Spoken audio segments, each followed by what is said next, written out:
Hello மக்களே, இது உங்கள் லோக்கல் லேக்கா. இன்னைக்கு பனையூர்ல நடந்த வேட்பாளர் நேர்காணல் சும்மா அனல் பறந்துச்சு.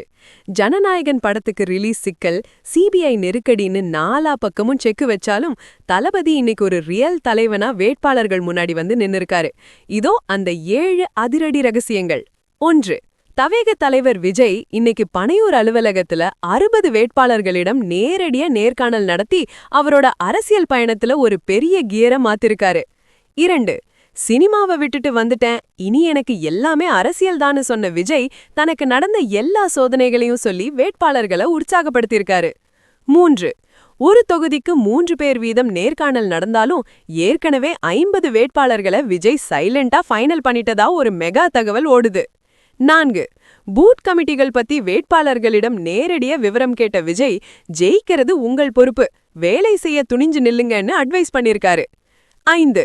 மனைவி சங்கீதா விவாகரத்து கேட்டு மனு தாக்கல் பண்ணனதும் அதுக்கு விஜய் சொன்ன பதிலால கட்சிக்குள்ளேயே கிளம்பின சலசலப்புகளையும் சமாளிக்க வேண்டிய கட்டாயத்துல விஜய் இருக்காரு.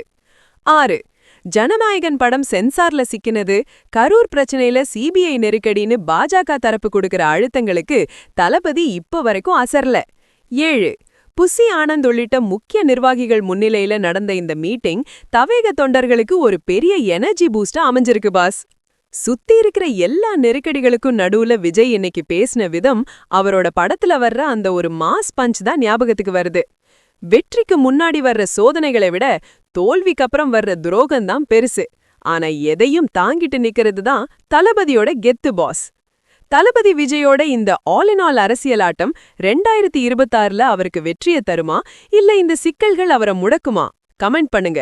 தமிழகத்தின் சூடான அரசியல் செய்திகளுக்கு தொடர்ந்து இணைந்திருங்க. ஸ்டே டியூன்ட் வித் பிராண்டி செய்திகள். Stay tuned. உண்மையை லவுடா சொல்லுவோம், குயிக்கா சொல்லுவோம். This is Local Lekha signing off. Keep watching. Bye bye. ஒரு விசில் போடுங்க பாஸ்.